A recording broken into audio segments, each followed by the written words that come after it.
So yeah, before we kick this thing off, man, just want to give a shout out to Designs to a T. You know, they did the logo. They hooked us up with some cool clothes. So yeah, if you want to support the podcast, support the movement, support Black business, Designs to a T. Shout out to my girl D, everybody's favorite AKA, for hooking us up. The Fluffy Pillow. Check her out. I'm gonna put all the information on the screen somewhere so y'all don't screw it up. So yeah, if you got some creative ideas for a pillow, go check her out, man. We continue to support Black business, support positive, support good Black business, that is. You know, as y'all continue to support us, we're going to continue to support y'all. So, hey, let's keep it going. Hey, what's happening, man? It's your boy Dion checking in. Welcome you to the buffet. One thing about it, two things for sure. You're going to get good conversation and good motivation. A matter of continuing to remember servitude and the importance of it. That way you can find what you enjoy to do the most. You never know, just through serving your fellow man, your fellow brother, what kind of passion that you might be able to find that you actually have through doing that. All right, y'all ready to kick this off? Absolutely. All right, cool. So y'all already know what time it is. Y'all welcome to the buffet. Y'all know who it is. Your boy Mike, franchise player. We end this. You see the hoodie. Y'all know what it is. Evening, ladies and gentlemen. My name is Marcus Green. Pleasure to see you all. Always a pleasure, my boy Dominique, man. Damo the Dime, man. Go introduce yourself. I mean, you kind of did, you know what I'm saying? What up? He already introduced me, so, yeah, man, I'll take that. What's up? Motivational Zay checking in. What's happening, man? It's boy Dion, a.k.a. Smoove. Let's get it. Yo. And back again, making another cameo, your boy Nate in the building. Nate, say what's up to the people. What's going on? How y'all doing? All is well. Another day above ground, better than below it. You know it. So yeah, we're gonna kick things off like this: passion, purpose versus paychecks. So, based off of your experiences at your job or just in life in general, how many times have you encountered people, or is this something you're going through yourself, where you'll see people working a job, they don't really necessarily like it, they're not passionate about it, not really enthused. They don't really show enthusiasm at the job, but they do it just because they want to pay bills and in order to level up in the world. They feel like that's the only way. So, Dion, I'm going to throw it your way right quick. What's your take on the situation? So I got my own theories about a couple of different things. I think in our culture as Black people, I don't think we really know our passion. A lot of us don't know our passion. A lot of us don't know our purpose. And I'm going to say that because a couple of different ways. I got a theory that, a lot of times when, Black people, when we grow up, we grow up in, different households and we see our parents just kind of, do what they got to do to get money, and we equate money with success, right? So growing up, we don't necessarily, find out what it is that we love to do or what we want to do. We just kind of do what we have to do to get the dollar or whatever. So translate that into the workforce now. I think we just kind of go from job to job. A lot of us, if we don't know our passion, we go from job to job just based off of the amount of income it might yield us, as opposed to finding our passion or what our purpose is and then kind of letting that, be the fuel and have the, the income and the monetary things follow that.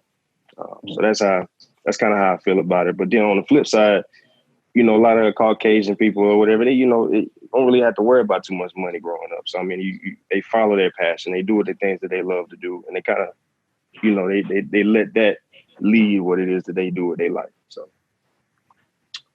Okay. I'm opening that up, though. Okay. Way to preheat the oven. Hey, Dominique, what you got to say about that? I was trying to take it in. My bad. I think I agree with a lot of what he said. I think you can only find your passion through experiences, like you said. So it's very hard to find your passion as an adult because you got responsibilities, right? So agreeing with what he said, a lot of times when we kids, man, you could have supposed to been a ping pong champion, but you never got to try ping pong. You know what I'm saying? And so if you don't get to try a lot of different things, then you'll never find your passion. So I agree with what he said. You know what I'm saying? So then you end up going with whatever just to pay your bills. And then I think the flip side of that is if something's your passion, you're going to do it anyway, right? It's 168 hours in a week? I could be wrong. And you work 40 of them. So anybody saying that they're not pursuing their passion because they got to work is a liar.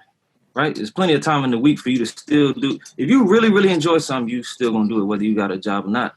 You know what I'm saying? You may love basketball. You know what I'm saying? That don't mean you're supposed to make it to the NBA, but you could be a coach out here or have a camp or, you know what I mean? It's a lot of different things you can do with your passion. You know, people think that just because something is your passion, you shouldn't work a job. You can do more than one thing in life. You know what I'm saying? You may love to paint. That don't mean you're going to be Picasso, dog. You know what I mean? You can paint in your free time and still, it's a trade-off. I'm not saying you should be miserable, but anybody that has a passion, if you're going to pursue it, the job ain't going to stop you, period, because it's a lot more hours in the day, man.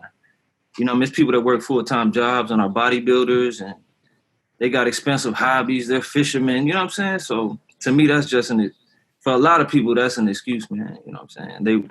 They waiting on the perfect situation, and there'll never be one. You got to go create it. You know what I'm saying? You know, I think that some people just don't understand that sometimes their passion can be their paycheck.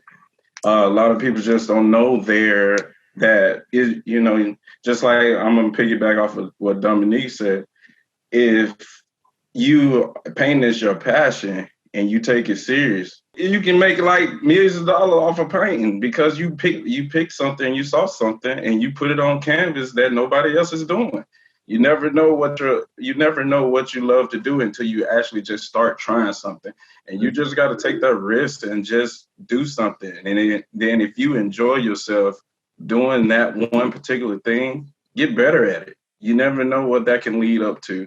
And you know, sometimes people use their paycheck to fuel their passion. You just gotta go with it, and whatever it is to get you to where you need to be as far as the future goes. I mean, you just got to do it. If you like being an engineer, but on the side you love doing, I don't know, coordinating events and everything. I mean, you can use your engineering platform to better your coordination skills and everything. I think all jobs have some kind of purpose in your life, whether you like it or not, and it's all for your passion.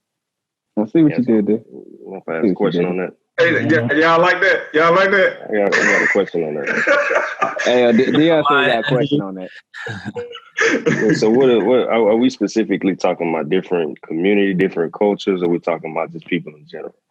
Just people in general. Just speaking in general for the most part, yeah. I guess I'm asking because, you know, I guess I'm from my perspective, I do a lot of research and a lot of looking on, you know, the Black community.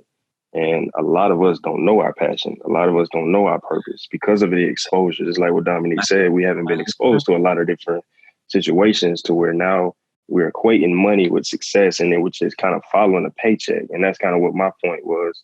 Mm-hmm. That exposure, like you don't.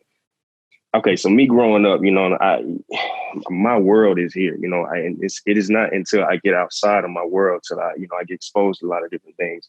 Like if I didn't never see an NBA basketball game, I never would even picked up basketball. You know, I never would have known. So I think that exposure to a lot of different things is going to, you know, build your passion. But a lot of people don't know what their passion is. So I guess my question is, you know, how do you find your passion? How do you find what it is that you're called to do?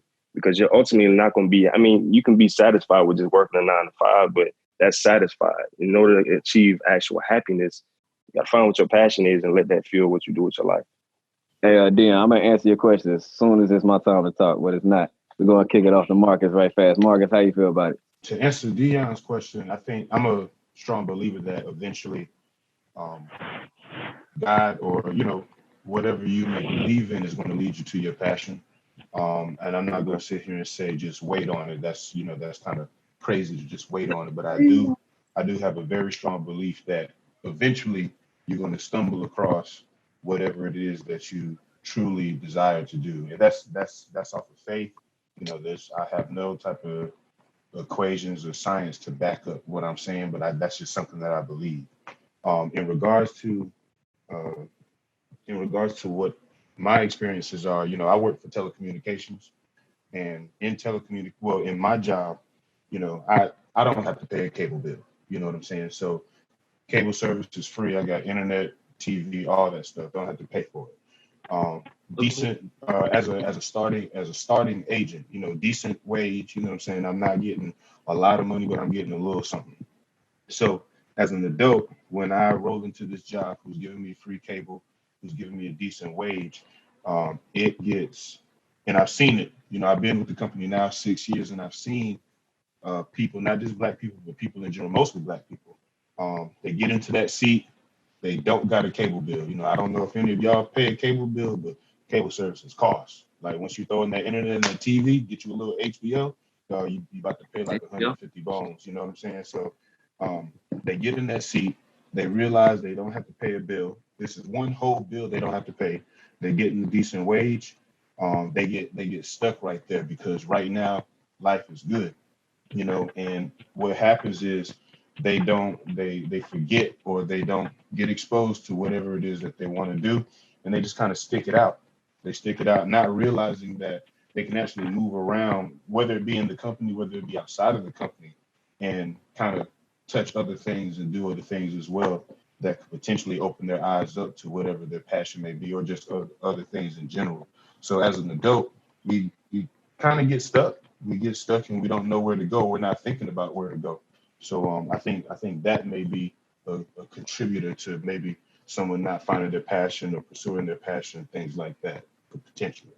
Yeah, man. So I gotta probably take a few pointers from Dom and Marcus because you got the exposure aspect of it from your parents, from the household from when you're a young age, the exposure of just what's out there, real life, real world, to even a lot of times I think about like when you're in school and what's supposed to be a guidance counselor. They're supposed to kind of guide and counsel you to hey, where do you see yourself in the next 5 years? Where do you see yourself, once you get to college and stuff like that. So because of that exposure or the lack thereof, that in a sense kind of sort of leads to like what Marcus spoke about as far as a lot of the times people in general, but definitely within the Black community, that we get stuck.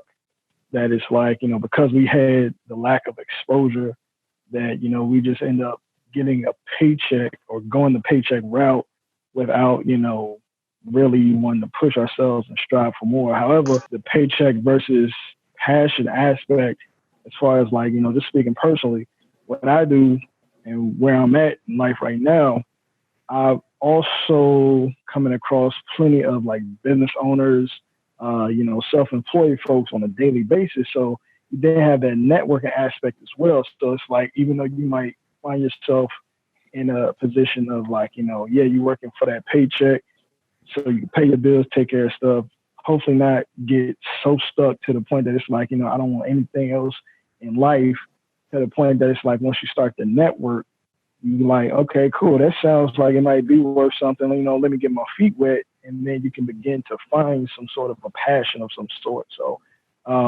there's both sides to it, but I mean, just like in life, as you can take it as everything else against you, everything else that just happens in life, you can also take it from a personal aspect of what all am I doing to strive toward taking the paycheck, toward becoming, passionate about what it is that I do.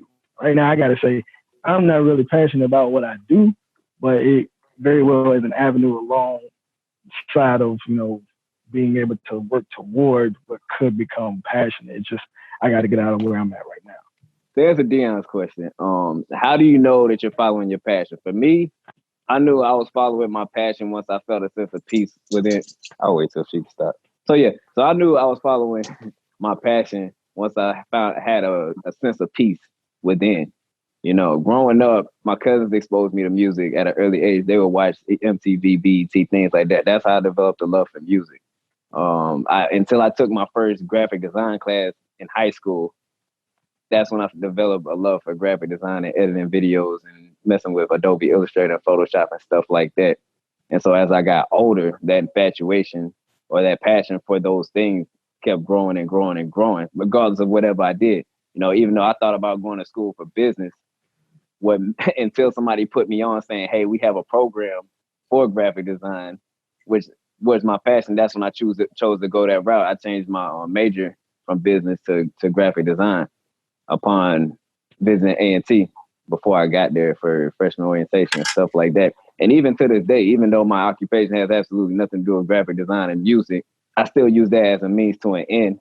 I still use my primary job to fund those things. Well, I use my job to fund things like Adobe products and music software and stuff like that. So it goes back. I forgot who said it, but it goes back to what I think Marcus said. Marcus said, regardless of what happens in your life, you're going to follow your passion. It's just fate. Like it's going to catch at some point. And Dominique, we had this conversation not too long ago. Like no matter how often we try to shape these things in our life, they still come back to us. Like I've seen you play ever since college. I saw you sing the national anthem for the first time.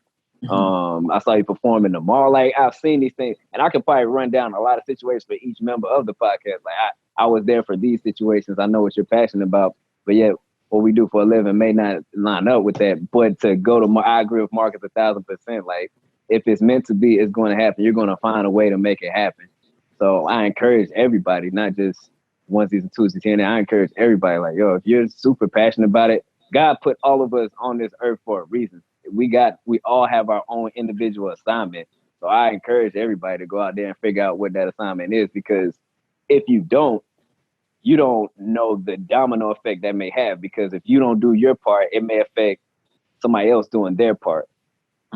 So that's just something to be cognizant of. But yes, I think more times than not, if I had to throw a percentage out there, I'd probably say 70 to 80% of the people out there are working a job that has absolutely nothing to do with their passion. However, I do feel like more people are using their primary job to fund their passions and using it to fund their side hustles and stuff like that. That's just my spiel. I can feel you on that, Mike, because it's a lot of people, like you really have to just see what you like. Like for me, instance, I didn't realize how good it made me feel to see people feeling positivity off of me.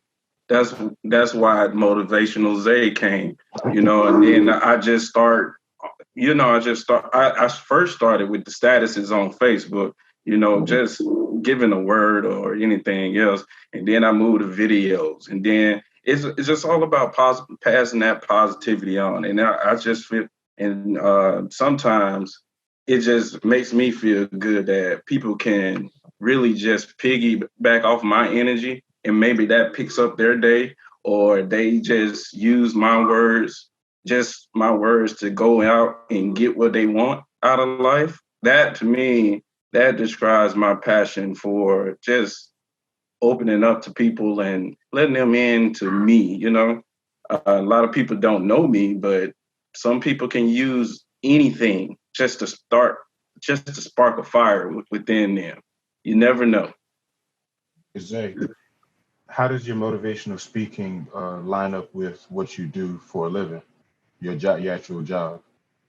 I would say from a briefing standpoint, it has made me really strong, because now when I speak in front of like leadership and everything else, I speak with more conviction, and it makes me seem like I'm part of them, if that makes sense.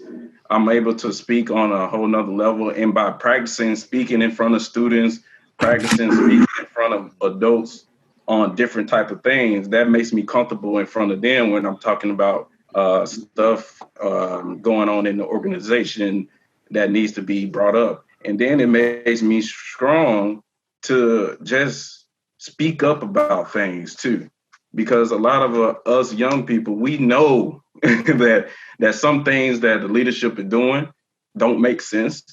But if you don't speak up, there can't be any change.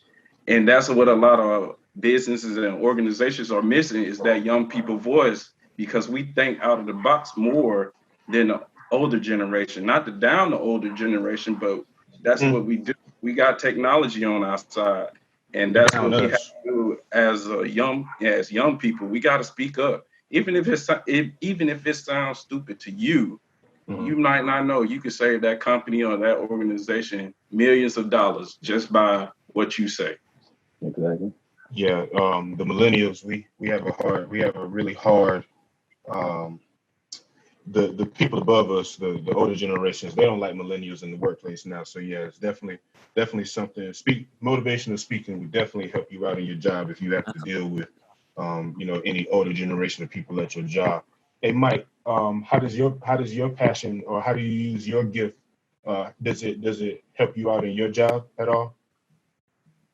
Not even a little bit. Like on an everyday basis, not even close. Like I'm not even, I'm not even gonna sugarcoat it. Like no, absolutely not. What I do in my primary occupation and graphic design and music, they're not even on the same ends of the spectrum.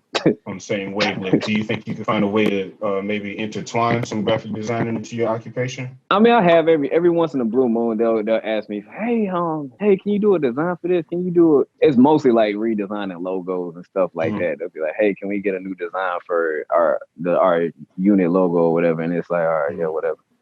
But for the most part, absolutely not. But I will say this: they continue to do what you're doing, because a personal story in 2016, when I was going through some rough times, your videos got me through this. Matter of fact, the reason why I do videos to this day is because your videos helped me get through that. And the same feeling you felt, where it's like, I like other people being able to feed off my positivity, seeing people respond to that in such a great manner, and people building off of that. That's what made me want to do it as well. So continue. If anybody else doesn't tell you, I will tell you, yes, you inspired me to do better. You helped me get through rough times, and I'm pretty sure the other people that follow you on your social media, you do the same thing for them, whether they tell you or not. So yes, continue to do that. Appreciate that. I appreciate that. I try when I can, man. My thing is, man, that go for any of us, man. If you want to just talk about just positivity, man, because you never know who that. Like my worst fear is I stop doing this, and like let's just say, for instance, somebody thinking about suicide. You never know, that person might need your word. Like if you just go ahead, and when I feel like that little voice in our heads that be telling us to do stuff and then we don't pay attention, I feel like sometimes we should just go ahead and listen to it, because you never know who needs you. That's the main thing. The second and third order effects.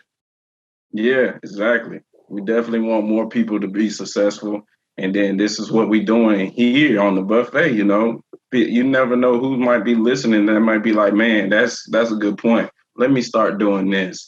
Or we never know who can be motivated by what any of us can say. We got 6 different people, 6 different personalities, 6 people going to different goals. You never know who we can influence to go towards what they want to accomplish. Absolutely. 6 different people, 6 different perspectives, all coming from HBCUs. Had to put that plug in there. I just wanted to encourage everybody to grab somebody younger than you and try and help them find their passion. Because, a lot of times we get caught up trying to, you'd be surprised what you gain by helping others. I guess that's the point I'm saying, For sure. So as much as we, we going this way, I'm saying, it's always good to, grab a youngster, because somebody looking up to you. Somebody is looking up to you. Pull them to the side so that they don't fall into the same pitfalls, perhaps. Or, maybe you could shorten their learning curve or help direct them towards something, It's always good to, sow into somebody else's life. So if you can, it's always good to find like a teenager. They at the crossroads, bro. You know what I mean? And we've been in that spot before. So, it's always good to help somebody else find a passion, or just sow into somebody's life. You know what I'm saying? We got that was so it. I'm gonna add one other thing. I know, Mark, you want to go, man, but I think so. My passion has always been to give back to the youth and empower the young men that's coming up behind me. Just give them the opportunities or the knowledge or something that that I didn't receive when I was coming up, right? But I think it's ironic because that's my passion. But while I have goals for myself, while I'm still trying to reach my goals and attain everything I'm doing, it's like sometimes you can get so caught up in the things that you have going in your personal life to where you don't necessarily take the time to give back to the youth, give back to the people that you want to do. Or, like I said, for what I want to do is I want to get back to the youth. But I'm so focused on hitting my goal and so focused on the things that I want to do. So get caught up in my day-to-day life that, you know, sometimes I forget to give back. Sometimes I forget what my actual goal is, what my why is, what my purpose is, what it is I'm grinding so hard for. So I would just say, you know, remember your why, remember what it is that you actually want to do, what your purpose is, your passion is. Don't really get caught up in the day-to-day things. Don't get so caught up in the day-to-day things that you forget what it is that you're doing it for. So that's what I say. For sure. The man All of right. color. Cause like I'm gonna piggyback off what Don was saying about just grabbing and picking up somebody. You know, I just had a mentee of mine graduate, and man, it felt so good. Even though during the pandemic, you know, she wasn't able to walk across the stage, but you know, she gave me the motivation that I need to keep going because I gave her a scholarship, and she's from my hometown. And you and Mike and Dion know that I was giving out scholarships before under my grandmother's name, and she asked me to be her mentor. And I was like, I don't know if I can be your mentor because you know she was a female, I'm a male. I'm like, I can't really relate to you, but yeah, but she really has blessed me, man, because you know she had really taught me that I am enough, and it really doesn't matter who you are. God can use you in different ways. Absolutely. Mark is ready to go in, boy. Hey, Marcus, go ahead, man. Yeah, Spotlight's on you. I got a little And all that. to talk about what Smoove had hit us with a little while ago. Smoove. You know, we all, as men of color, dog, we all have an unwritten, unsaid obligation to other people of color. You know, Absolutely. you gotta do it. You know what I'm saying? And when I say you gotta do it, I don't mean like, you know, y'all just pick some random person and do it or whatever. You know, when you look at how black men are treated in America, you know, we are the most unpopular race. You know what I'm saying? In regards, well, I won't say unpopular. When I say unpopular, what I mean to say is we're beaten up the most. You know what I'm saying? Like we get it the worst. Get out the camera, Nina. Back up. We're the least respected. We're the least respected. You know what I'm saying? Everybody want to be us, but they beat us in the process of trying to be like us, right? So everybody has an unwritten, unsaid obligation to the next man. You know, you're not gonna like everybody, whatever, but you got to do it. You got to give something to somebody else. When it comes down to this passion versus paycheck, I'm not gonna say what I'm gonna say is 100% accurate, but I feel like you can intertwine your passion with your job some way. Like if you can find that out, you know, it's not gonna be every passion that you can, you know, like you probably can't work at a desk job like with me in telecommunications. And if you love basketball, you can figure out a way to get basketball into, you know what I'm saying? Like I'm not gonna sit here and go that far as to say, but dog, figure it out. You know, it doesn't necessarily have to be you using your money to fuel your passion when you could possibly just go ahead and get fulfill your passion while you're at a job. You know, not necessarily get paid to do it because you're going to have other obligations that your job is requiring of you, right? You know, I tell you right now, like when I go back to work, I'm gonna sit down at this computer, I'm gonna be designing this, I'm gonna be doing that, blah blah blah. Dang, it's 5 o'clock. Let me coach this agent real quick, you know. So you still gonna have to knock out your normal duties, but you can, and I'm speaking from experience right now because I'm actually a little happy with my job. These moves is letting me, I low-key do whatever I want right now. I'm not saying that everybody can get like that, but if you can find a way to try to intertwine your passion with your job, I think the paycheck to paycheck mentality, you won't have that. You won't necessarily like, I don't even know what's a good way to say it, but like you'll feel better about your job if you can figure out how to do that. And if you can't figure out how to do that with your current job, don't let your current job stop you from finding the opportunity at another place. You know what I mean? It's plenty of times I see people leave my job just to go work somewhere else just because the next job was a little bit more, and it's not 100% what they want to do in life, right? But it's just a little bit more closer to what it is that they want to do or whatever their passion is. So I think if you can find a way to take what it is that you love to do mix it into your job, dog, you'll be okay, or you'll be better with it. Might mess around and make your passion your job at the same place that you're working right now. Yeah. That was a great way to close it out. Unless anybody got any remarks. But yeah, that was a great way to wrap it up right there. That was dope, man. All right, cool. One thing is, man, keep pushing. You'll find your purpose and your passion, but do what you love to do, and then go ahead and try your best to build that passion up. In some cases, your passion can be your income. So you just how you maneuver and how you move that can define that. Hey, look, man, I'm keep it real simple, man. Just continue to grow even when people don't accept it. You know what I mean? A lot of times, as you grow and progress, people are gonna continually look at your past and not accept who you're growing into, man. But don't let that discourage you from growing. Continue to interact with others. You know, be a blessing to other people. You know, that's about all I gotta say.